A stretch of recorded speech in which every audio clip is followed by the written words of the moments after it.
Every now and then, I talk to someone who's exited their business and it seemingly has gone to plan. A bit of luck's come their way, the right deal, a strategic buyer. They had some competitive advantage in the marketplace with some high cost or barriers to entry. And that's the story with Henry Woodman. He exited his business, found a strategic buyer, knew the price he wanted, negotiated it fairly quickly, and now he's off working on his passion project. It's a great story. Henry's a great character. I think you'll enjoy this one. Welcome to the podcast that's dedicated to helping business owners to prepare for exit and maximize the valuation so you can exit on your terms. This is the Exit Insights podcast presented by Succession Plus, and I'm Daryl Bates Brownsword. And today I've got a great guest with me. Henry Woodman is an entrepreneur. I'm going to say perhaps a reluctant entrepreneur, as he's some of the stories he's telling me. But Henry, welcome to the podcast. Thanks for joining me today. Thank you, Daryl. It's great to be here. And whatever insights I can bestow, hopefully they will go heated or not. I like the way you weave that into there. Beautiful. What a professional. Now, Henry, look, I want to tap in because we've got two stories in one here, and it plays out, I guess, the good and the bad, and what we coulda, shoulda, woulda done around the whole exit planning. But you owned a business, you're entrepreneur, started a business. I'll get you to put it in your own words because you do it so much better. But why don't you start by giving us a little bit of a background as to how you started your business, and just the highlights of the business history. And then we'll dig in a little bit as to your exit, when you're starting to think about the exit. So if you can just bring us up to speed quickly there. Absolutely. Yeah, the business, we're going to talk about the most recent one, and really was the successful, because I've had other small little enterprises, but I'm in Chile in Latin America, and I'm producing game shows, and somebody introduces me to this new fangled technology called virtual tour. Is the coolest thing ever, because I used to produce travel films, and I thought, now I can travel around producing these virtual tours without having to drag all these guys and 17 pieces of luggage. I'm going to start a company doing virtual tours. So I set up a company called World Travel Vision. I start selling hotels and destinations on this newfangled 360 virtual tour concept. I would give them CD-ROMs. They would take them to trade shows and conferences. That was the story. And eventually, this is now the mid to late 90s. They say to me, how do we get this virtual tour stuff on this new World Wide Web thingy? I'm like, I don't know, send them a CD-ROM, right? And they say, yeah, we do, but they don't have any standards and they don't know what to do with it. I'm like, all right, well, let me see what I can do to help. So we start to build a technology to deliver virtual tours to the existing or the newly found travel websites like Expedia and Travelocity, right? Yeah. And when we're looking into this, we then realize that there's a bigger problem here, and that is the photos weren't properly delivered, because those reservation systems that had the rate and the availability, they didn't have photos, right? When they were built back in the 70s and 80s, right? And so photos was a problem. And of course, virtual tours is nice to have, photos is need to have. So we eventually pivoted, and I said, okay, we're going to start to move and start to manage and deliver photos for hotels to the travel websites, right? So, we were an instant success after 25 years of growth and struggling. and so now, after all that time, if you go to a travel website, pretty much any travel website on the planet that sells hotel rooms, and you see photos of hotels, they would have probably come from my server. So we would collect from the hotel groups, the Wyndhams, the Hiltons, the Hyatts, and, the Independents, and we would size, tag, categorize, and give it to all the travel websites in their required specs. And that was the core of the business. Okay. So right at the beginning of, I guess, the internet becoming a thing, and people really adopting and adapting to it, and starting to leverage the potential of the internet right at the very beginning, there's not too many industries you can say that about. Yeah, there's a lot of, well, that's the thing, is there were tons of opportunity that you really didn't know about unless you knew what the challenges were. And, like any good entrepreneur, it's always, how do I find the opportunity? You pretty much say yes to everything. You have to be in a space that you know Yep. the challenges and the problems. And wow, here is a problem. Okay, let me see what I can do to solve it. And then even in the beginning, when I was doing virtual tours and then morphing from virtual tour distribution, then I would produce virtual tours and use it as a loss leader to distribute the virtual tours, which would make the money, and then eventually photos. So we slowly said yes to everything. I mean, we beginning said yes to everything and slowly then started saying no to everything and quit the photography, quit the virtual tours, and focused maniacally on the one thing that we believed we could win at, which was the photo distribution. Okay. So this started. When did you exit the business? Let's fast track to the exit and just from a date, and then we'll talk about the time leading up to that Yeah, exit yeah. event. It was a really lucky timing. It was a year before COVID. It was 2019 in February that the business was exited. And I Well say that played, young because, man. we deal with hospitality and we all know that, COVID decimated hospitality. So 1 year before I sold the business.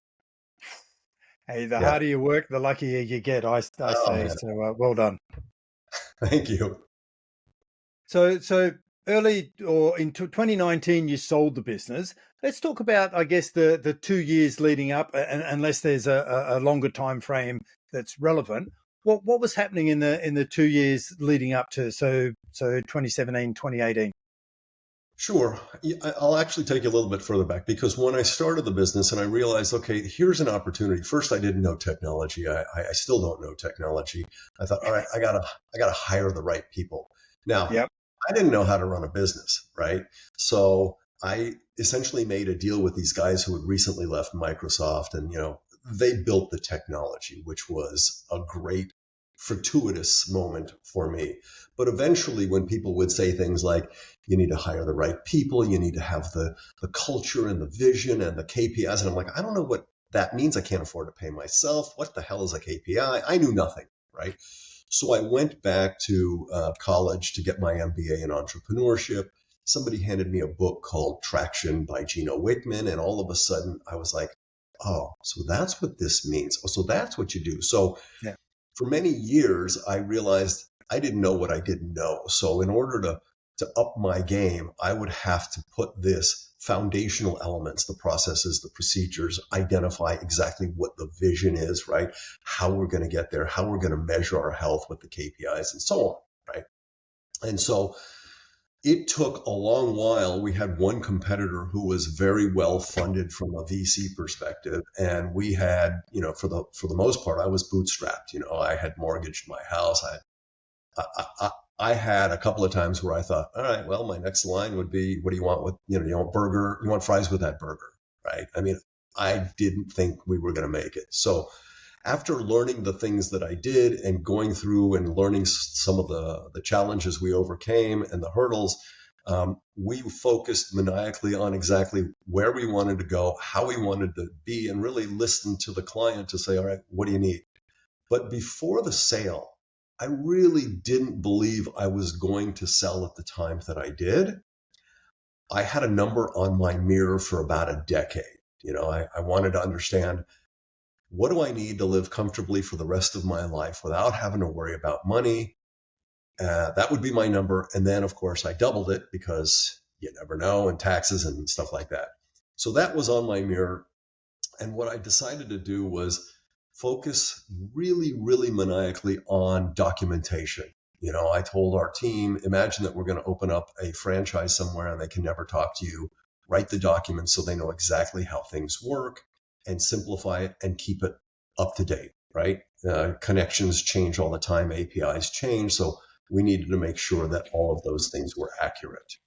And so within the couple of years before the sale, we grew dramatically and we were keeping up on the documentation. We had built a solid foundation, not just for the technology, but the business to be able to scale, right? And so that's the 2 years up. Really, it was getting focused on stability and process and practices. Okay. So just going back a step, Henry, I think you mentioned you started the business and you had nothing but a big idea about a problem that needed to be solving. You identified the problem and you said, hang on a sec, there's an audience here. There's people who know there's a problem and they would be willing to pay to have that problem solved. So that was I guess that's the entrepreneurial energy that gets a business started. Most businesses start with some sort of big idea, and your big idea, I reckon there's two types of big idea. There's one that says there's a problem that needs to be solved, and no one's solving it at the moment, so let's solve it. And that generally creates new sort of intellectual property and new ideas. And there's another big idea that says, well, I've got this solution here that I've got access to, but I reckon I've got a new audience. No one else is already taking this solution to this audience. And there's the two types. One is a new product, and the other is a new access to market. The access to market takes an existing solution. The new IP, the product, the solution takes it to whoever they see their audience is, and then expand it to an audience. So Yeah. I think that's the entrepreneurial stardust, if you like, or birth of the solar system of the entrepreneur. And then the smart ones go, right, who do I need to help me bring this to life? And you've gone, well, I've got no idea. Part of it, you've said, well, I'll go back to school and learn what I need to do myself. Did an MBA or a Master of Bugger All, as I've sometimes called it, which is perhaps unfair, and then got a real education by reading something like Traction.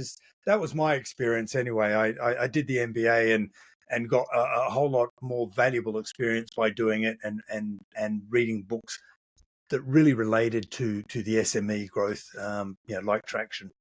You're absolutely right. And part of the thing in the MBA experience and reading the book, I had the advantage of actually being into a business at the time. Because if I tell you, listen, you don't know how to swim, I'm going to teach you how to tread water. Look at this video or read this book, and then I'm going to throw you in the deep end. You're going to panic and you're going to flail your arms around and you're thinking, I'm going to die, I'm going to drown, right?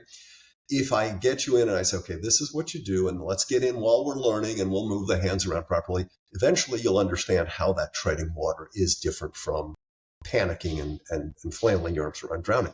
It's the same thing. I had fellow students who would just read a book and they'd take a test and they're like, I got an MBA. And I'm like, okay, how do I apply this day to day in my business? Right? Yeah. How does this affect? Oh, yeah. Okay, this is what I can do. I get it now. So it's a completely different animal doing and learning from, the mistakes as well.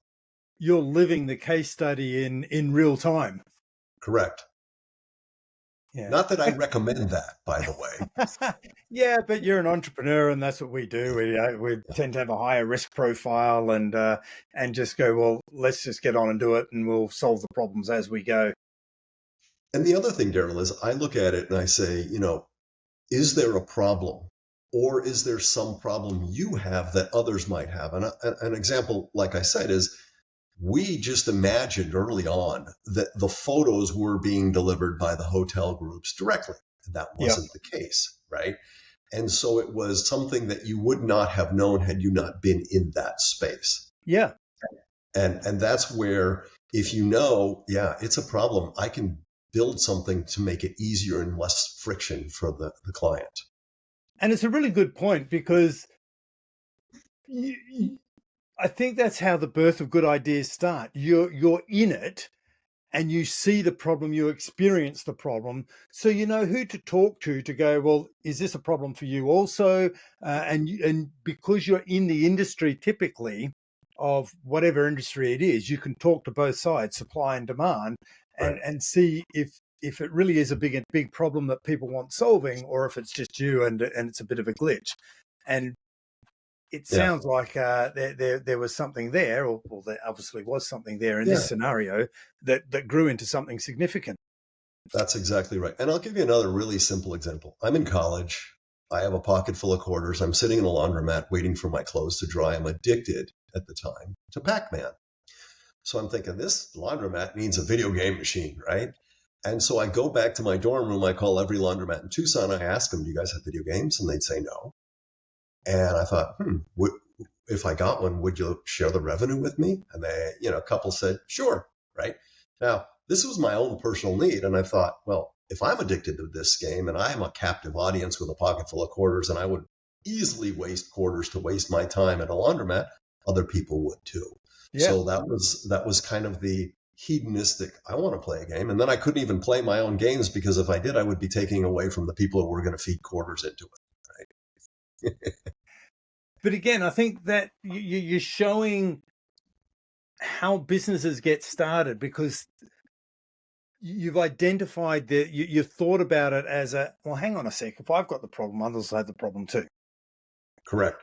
So you've gone to school, you've done some learning, so you've been aware that you need to brush up your skills and go, well, hey, I've extracted myself out of whatever it was I was doing. I need to make this work. I've got bills to pay. I need to make it work. So you've taken on some people, and you've taken on some education. The business grows. You mentioned that you had a number on the wall. So was that a number of, hey, one day I want to exit this business and I want to exit it for X amount of dollars? That's exactly right. So when you had that number, did you have any awareness of what the business was worth at the time when you identified that number? Yeah, somewhat. When you look at business valuations and you say, okay, the business should be making this much and the sale should be a multiplier of either the revenue or the EBITDA, and Yeah. that's what its value is, right? Mhm. So I looked at our numbers and I looked at the EBITDA and I thought I should be somewhere around, 6 to 8 times EBITDA. That was what I believed from what I had read, right? Yeah. And that was where I thought, okay, if I sell the business, I need to be at a higher revenue to get more EBITDA so that I can get to that number. Yeah. And was there any awareness around, hey, EBITDA is one part of the equation and 6 to 8 is the other part? Was there any thought or consideration that, can I increase the multiplier? Sure, the thought really was, who is it that's going to buy the business? One, and who's going to give me a better multiplier? That would be a strategic partner, somebody who Yeah. says, listen, this fits within my world and it would improve my offerings. So I need to pay a little bit more for it. Or, I either build or buy. And in my case, because it was a huge moat, it was a fairly easy proposition to say, you're going to buy, because to build and integrate would take you years, right? And so there was a strategic component to that as well. Yeah, so strategically there was a cost for new entrants to enter the market. Excellent, Correct. excellent competitive strength there. So you had some awareness around strategic buyers, and now so you're starting to think, okay, I've got this number that's bigger than the value of the business is today. I want to get out in a couple of years' time, 2 or 3 years' time. I need to start working on increasing the EBITDA, to increase the valuation and hopefully make it more attractive to a strategic acquirer at the same time. When it comes to increasing the profitability essentially of the business, the EBITDA, what was your plan? Did you have a strategy? Was it simply just do more sales, or what were you looking at to increase the valuation, and how big a gap was it that you had to close? Right. So at the end of the day, being a software as a service company, it's marginal cost to increase customers. So more customers, you increase your EBITDA, right? Your net Yeah. revenue. So it's a fairly simple proposition. It's not going to cost much more. It's fractions of a penny per client to run the software, right? It was a simple equation. And so more customers, higher net, right? And more profit, right? And So scale. when I believed I just needed to add a few more customers to get to that, 6 to 8 times, that was the mindset. It obviously didn't happen because somebody came along and was interested and said, we're very interested. And I said, yeah, so am I. But I'll listen to anything, but I have a different sort of view. And that's where I wasn't actively looking to sell at the time. I didn't have an investment banker. It just, that people were approaching me. Yeah. Okay. And you mentioned that, so you knew the valuation. About how many people were in the business at this time, Henry? Too. Me and my Two of us. competitor. Oh, sorry, in your business, how many people were in your business? How many people were working in my company? There were 26 in total at the time. Okay, so 26. So more like you knew everyone in the business, but from a structural organizational structure side of the business, you couldn't be the direct leader of everyone because there's just too many to have direct leadership responsibility for. No, So and I consciously set that up to where I would be somewhat obsolete. So if somebody were to come along and say, "Hey, do you need this guy?" and they'd say, "Of course not. He's barely, doing anything." Yeah, good. We're going to get rid of him, right? That was my mindset because early on, you can't live without me, right? But yeah, as things move on, and I delegate more responsibilities. And listen, the CTO oversaw a team in the Czech Republic. They were independent contractors as well, doing a lot of the tech development. And then the support people and the customer service people were all in-house, but they were overseen by others, right? And then the COO essentially ran the company from a day-to-day perspective. And brilliant. I didn't really do much except maybe the rainmaker for the big sales because we didn't go with small, we did enterprise sales. Yeah. So at this stage, you're operating in a chairman, mentoring, overseeing, um, keeper of the faith type of role. Pretty much, yeah. Brilliant. So you've totally eliminated any dependence on the owner, which led you to, I think you said you're really focused on building process and documentation for the business. What led you to believe? What was the thinking, Henry, that said, this is what I need to do now? Why do I need to? I've only got 30 people in the business. Why do I need to document the business? Well, that's pretty simple because of the interchangeability of the parts. For example, if somebody says, "Listen, I found something better, I'm out of here." Okay. Somebody who comes in shouldn't have to sit there and go, "Oh my God, the guy who just left had all the IP. He knows everything and or she knows everything. And what am we going to do?" All of that should have been documented and people can come in and plug and play more easily. And if somebody were ever going to come along and buy the company, they could look at the documentation and say, "I clearly understand what's going on here and how it works." Yeah, and so that you're effectively eliminating the risk to the new owners. Yeah, Minimizing it, that's exactly right. yeah. We And in addition to the minimizing of the risk with the documentation, I had phantom stock for key players, meaning they okay. would get some monies at the sale of the company, but vested over 2 years. So Yeah, if the company said, "Look, I really like that guy, Daryl," yeah, well, if he wants to get his bonus package, he's going to stay for 2 years. If the company says, "I don't like Daryl," good. The money's in escrow. You fire Daryl. Daryl gets all the money right away. If Daryl then decides to leave prematurely, Daryl doesn't get the money either. So it's a win-win-win in my opinion, and people can stay on and yeah, they help the yeah. company transition. So you're talking there effectively some sort of incentive so that you can attract and retain and keep the key people motivated so that they're there. They help you leading up to the deal as it happened, but also after the deal so that they didn't, take the money and run. And that way we kept the risk low for the new owners of the business. So Exactly. they've got the documented owner's manual on how to run the business, but they've also got the experienced operators to keep things moving during a transition period. That's correct. Alrighty. So we've documented the business. We've created a whole lot of infrastructure. We've got the tools. We've got the vision. What happened next? Did a fairy godmother arrive and just say, "We'll give you your number"? What happened? How did the process work, Pretty Henry? much. Yeah. I mean, the fairy godmother was really with me that time.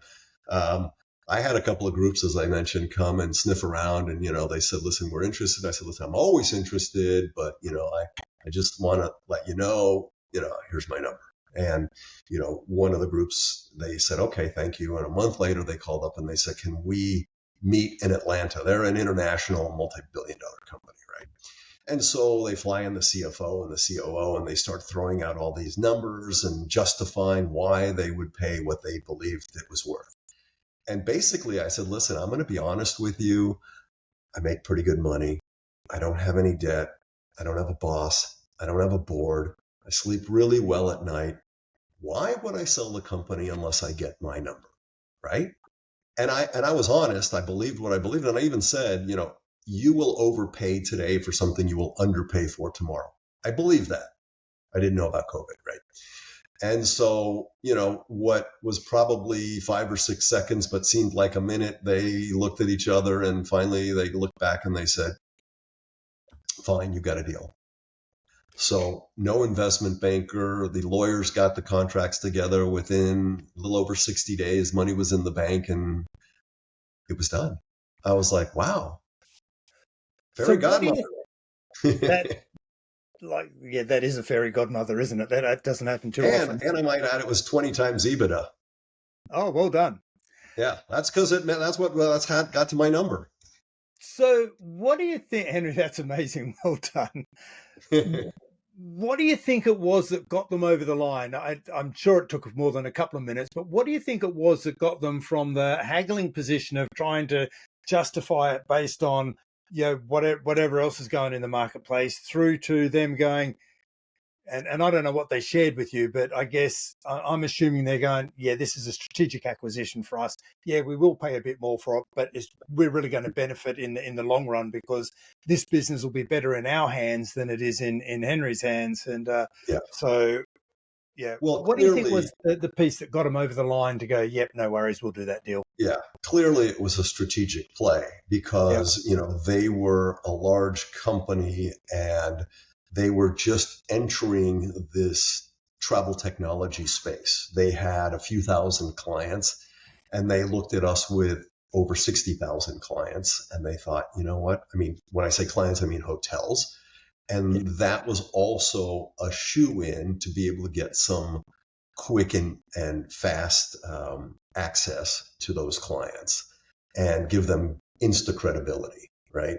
And so it was a relatively small price to pay for a monstrous company to be able to do it, because they, even building it, it would have taken them, they'd stop, not knowing about COVID, they'd still be building it to try to get there. So once you have a hotel group like Hilton, for example, integrated into the system and we deliver their images, it's like a marriage. It's very difficult to get that divorce, because why would you, unless something amazingly better comes along or the partner is really horrible, right? Yeah.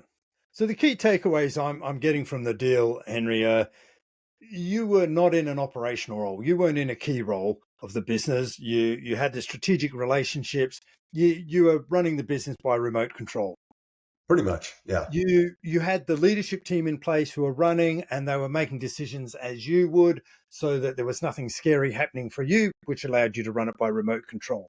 You had looked at the business and thought, how do I de-risk it for the buyer? So, and I liked your language of plug and play. So you've documented all the key parts. It's only a 30-person business, so you don't need, war and peace level of documentation, but you documented the business to the right level of detail that gave the new owners enough assurance to go, this is good.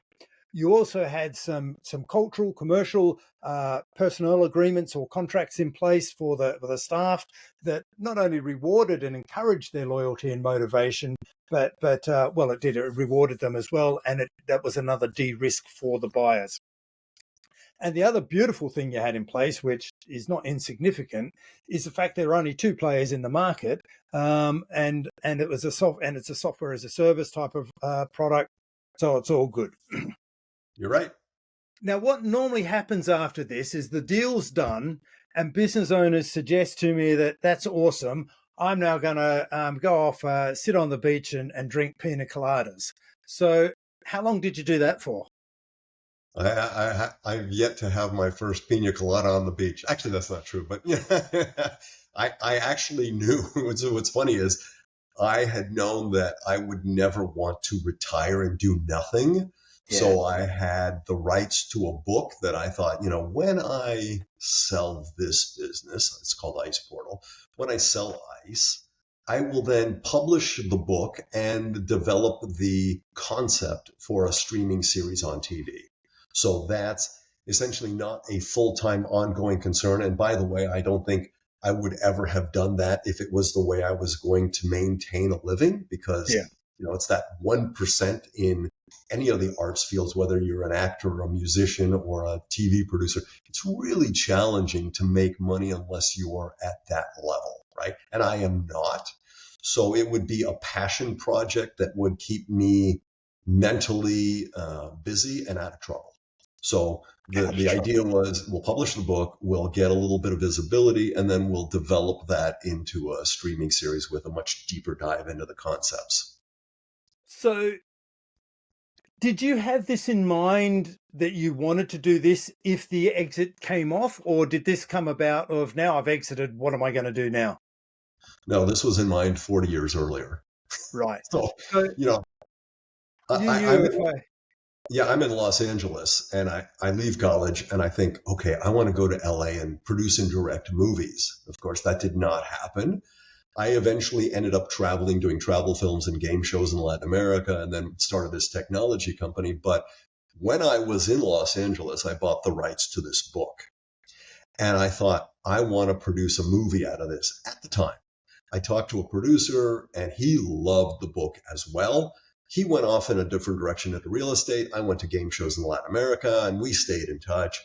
And I said, when I finally sell this company, we will then develop the project for streaming TV because now there are more opportunities. 40 years ago, it was, a handful of studios controlled a lot of the production and distribution, yeah, whereas now there's more opportunities with content distribution and production, even though any kid with a camera and a computer is a competitor as well. So the dynamic has changed, but good content and good conceptual stories, I think, continue. they'll always rise to the top, a good story. So I guess the big question for me and the audience from an exit planning perspective, Henry, do you think, the $1 million question, and or maybe it's more or less, I'm not sure, but is the big question the fact that you knew what you were going on to, you had I guess, a next goal that you've gone, okay, once I exit my business, I need to get this exit cleaned up and tidy. And I've got this passion project that I want to, it's going to take a fair amount of time. It's not a full-time gig, but it's going to keep me out of trouble over the next few years. And I want to bring that to life. And you've got a lot of energy behind bringing that to life. Do you think that knowing that you had that up your sleeve, did that help your exit or Oh, absolutely. what? Yeah. Absolutely. I mean, I like you and I talk to people and they go, oh, I can't wait to lay on the beach and, have a pina colada or, Yeah. I'm going to play golf. And I'm like, okay, yeah, what are you going to do in week 2? Because, you like most entrepreneurs, you have this ADD idea and you're like, I need something. And anybody that reads about what happens in retirement, you have to have a passion, a purpose. You have to do something, even if you're volunteering, right? And knowing that this is something I don't need to be tied into in a 9 to 5. This is something that I have a passion for. And this is something I now have the wherewithal and the time to do without stressing about my bills. This is when I can do it. So I've always known that that would be the next chapter Brilliant. of the story. All righty. I love it. Yeah, it's one of the big blockers that we see, Henry, is we see a lot of business owners who are invested in their business, their name, they're attached, their identity is all associated with the business they've owned and been running for 10, 20, 30 years. And I guess there's an element of separation anxiety somewhat, or just of, well, this business is my life. I don't know any different. If I stop owning and running and the business, who am I? What am I going to be doing?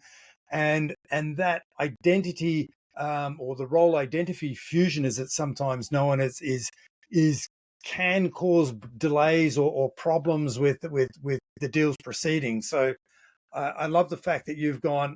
The way you talk about the transition, it almost seems seamless, but I think that's a bit of your character as well.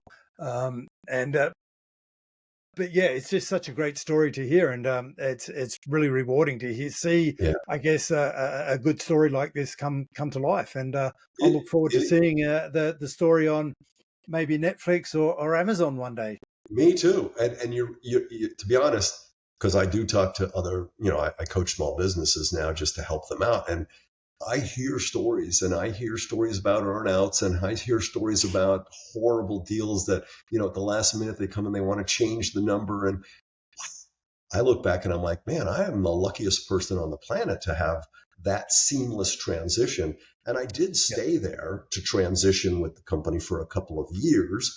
But hey, COVID happened. So I spent most of my time not doing what I was regularly doing because everybody was we're putting everybody on furlough. They're letting people go. We're in a freeze. The world's coming to an end.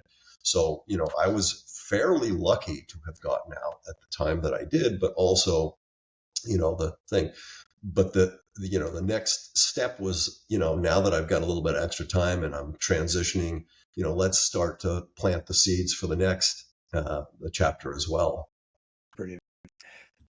Henry, look, I really appreciate you sharing your exit insights with us and the owner managed community today. I just one last thing. We've covered a bit of ground and what your passion project was as well. Out of everything we've discussed, what's the key message that you really want business owners to take out of our conversation today? Yeah, there's probably, I'm going to say two things because if I look back and I go, what would I have done differently? It's probably I would not have stressed as much as I did and lost all the sleep. And I'd like to say hair, but I still have hair. It's a matter of looking back and going, listen, your thoughts create your life. And, there were times where I thought the world was coming to an end. I was going to panic. I was going to lose my house and my life. And oh my God, right?